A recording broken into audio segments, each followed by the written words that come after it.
Hi all, this is Satish here from Autofocus.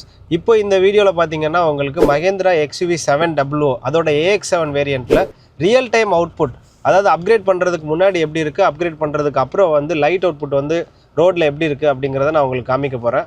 So இப்போ நான் low பீமில் தான் drive பண்ணுறேன். ஸோ நீங்களே பாருங்கள் இதோட ரியல் டைம் அவுட்புட் வந்து எவ்வளோ இருக்குதுன்னு சொல்லிட்டு. ஹை பீமில் வந்து கொஞ்சம் ஒரு மார்ஜினலான டிஸ்டன்ஸ் கவர் பண்ணுது. பட் இது வந்து ஹைவே யூசேஜுக்கு வந்து எந்த அளவுக்கு வந்து சஃபிஷியண்ட்டாக இருக்கும் அப்படிங்கிறது தெரியாது.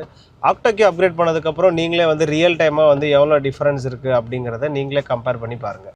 இப்போ ஆக்டோக்யூ அப்கிரேட் பண்ணதுக்கப்புறம் டெஸ்ட் ட்ரைவ் வந்தாச்சு. லோ பீமில் பாருங்கள் எவ்வளோ இன்டென்சிட்டி இருக்குது, எவ்வளோ ஸ்ப்ரெட் இருக்குன்னு. ஹை பீம்லேயுமே ரேஞ்ச் பாருங்கள் எவ்வளோ தூரம் போகுதுன்னு. இப்போ மழை பெஞ்சு ஸ்டாப் பண்ணாலும் ரோட்ஸ் வந்து கம்ப்ளீட்டாக வெட்டாக இருக்குது. ஸோ யூஸ்வலாகவே வெட் ரோட்ஸில் வந்து எந்த எல்இடி ப்ரொஜெக்டர்ஸுமே ஒழுங்காக பெர்ஃபார்ம் பண்ணாது. பட் இது ஆக்டோக்யூ அப்படிங்கிறதுனால இதோட கலர் டெம்பரேச்சர் 5500 கெல்வின். ஸோ நல்ல வார்மர் டெம்பரேச்சரில் இருக்குது. ஸோ இது எல்லா வெதர் கண்டிஷனுமே டிரைவபிளுக்கு வந்து ரொம்ப நல்லாயிருக்கும். தேங்க்யூ.